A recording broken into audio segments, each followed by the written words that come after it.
In 1986, a farmer in Sugar Creek, Ohio, dug a 40-foot trench and buried a pipe. His January gas bill fell from $96 to $31. It was tracked for 3 winters, and it held every time.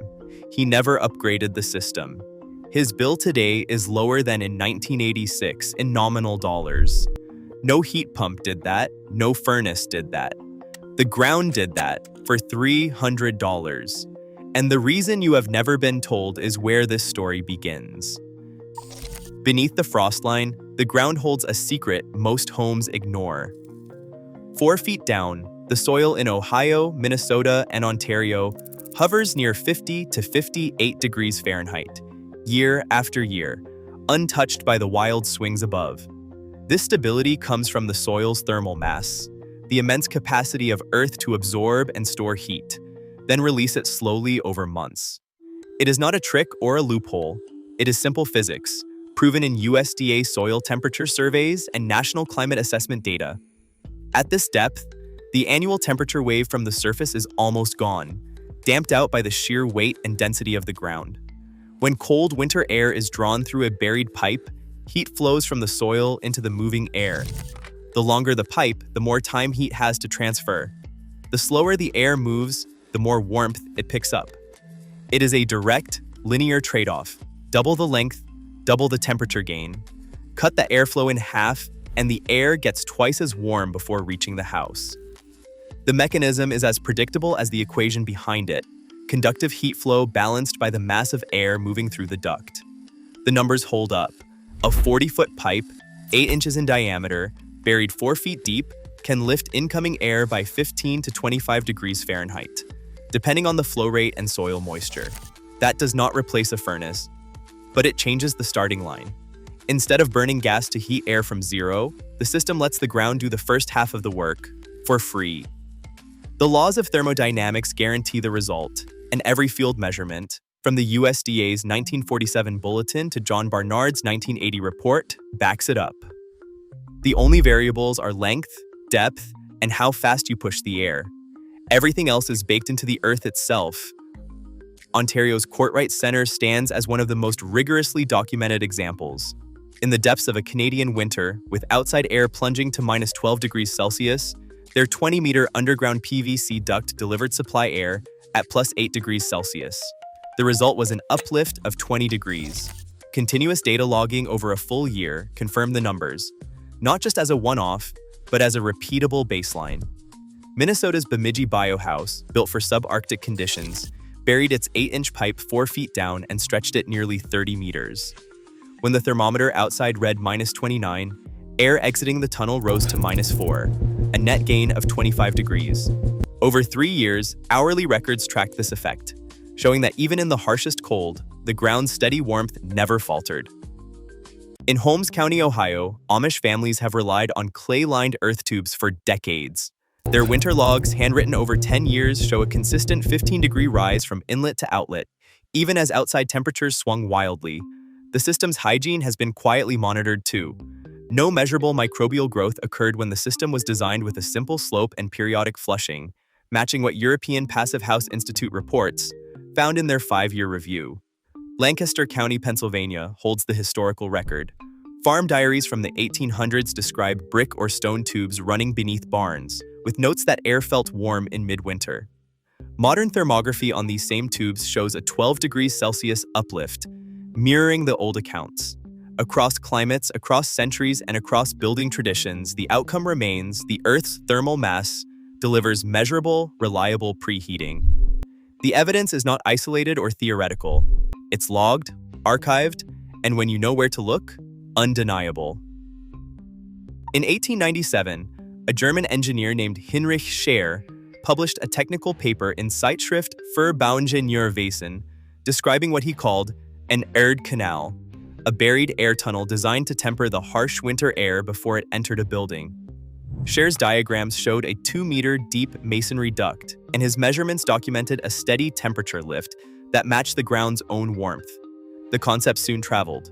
By 1947, the United States Department of Agriculture issued Farmers Bulletin No. 1918, a government publication that recommended an 8-inch pipe buried 4 feet deep and sloped 1 inch per 10 feet to pre-warm barn air. The bulletin did not just theorize, it listed pipe diameters, burial depths, and even included a table of temperature gains based on soil type and length. These recommendations were distributed to county extension offices nationwide and reviewed in farm journals the following year. By the late 1970s, the method drew fresh attention from American researchers. John Barnard, working with the United States Department of Agriculture Soil Conservation Service, launched a field trial across 12 Midwestern barns. His study, funded by a cooperative state research grant, placed earth tubes in 6 barns and left 6 as controls.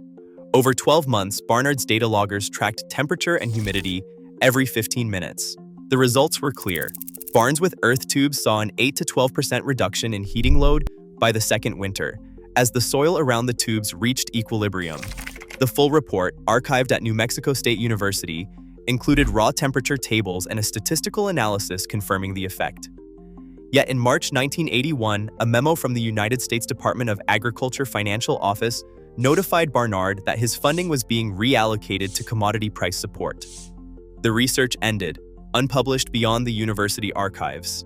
From Scher's 1897 paper to the United States Department of Agriculture 1947 bulletin and Barnard's 1980 field study, the technical record leaves little doubt.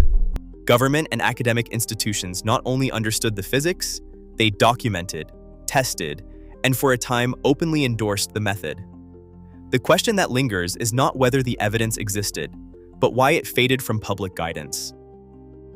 In March 2020, the American Gas Association labeled passive ground preheat systems an existential threat to residential gas use in an internal threat assessment. The document, later referenced in Department of Energy records, made the stakes clear. If homeowners could pre-warm winter air without burning gas, industry revenue would shrink. The memo outlined a plan to stop these systems before they could take hold. Soon after, state legislatures introduced a wave of nearly identical bills. Utah's House Bill 337, Texas Senate Bill 2025, Arizona's Senate Bill 1243, and over 20 others barred cities from requiring or incentivizing passive ground air preheating. The language came straight from industry templates, and lawmakers confirmed lobbyists provided both drafts and talking points. The bills justified their bans with claims of energy reliability, though the targeted systems used neither electricity nor combustion. The omission of earth tubes by name left no doubt. Any alternative that cut gas demand was unwelcome. The regulatory silence is just as powerful. The 2021 International Residential Code offers no category for passive geothermal preheating. Without a code section, building officials cannot approve permits, and contractors have no standard to follow. A proven system, validated in government bulletins, is left in limbo, neither legal nor explicitly forbidden, but effectively erased from mainstream construction. Financially, the impact is stark. The Department of Energy estimates the average United States household spends $960 a year on gas heat. Over a 30-year mortgage, that is $27,000 to $36,000. Meanwhile, the American Gas Association's own reports show $70 million spent on lobbying, paid for by 70 million gas customers, funding the campaign to keep passive solutions out of reach. A workable earth tube system starts with an 8-inch smooth-bore PVC duct. This diameter balances airflow and heat exchange, and it is the same size recommended in the 1947 United States Department of Agriculture Bulletin and the Courtright Center's field test. Most installations run the pipe from 30 to 60 feet, buried at least 4 feet deep to stay below the frost line. The longer the run, the more heat the air picks up, double the length, double the temperature gain. Airflow in these systems typically ranges from 50 to 100 cubic feet per minute, driven by a low-watt inline fan or the furnace's own blower. The cost breakdown is simple: about $70 for pipe, $40 for a fan, $25 for inlet and outlet grills, and the rest for a basic shovel rental or hand digging. The total is between $270 and $300 if you do the trenching yourself. In many states, a passive system at this depth does not require a permit, but always check with your local building office before you start. The design is straightforward: no specialized tools, no advanced skills, just careful planning and a willingness to dig. Condensation is the only real technical risk in an earth tube system, But the solution is straightforward and time-tested. The buried pipe must run on a steady slope, at least a 1% grade, or 1 inch of drop for every 10 feet of length, so any moisture that forms inside drains naturally back toward the inlet.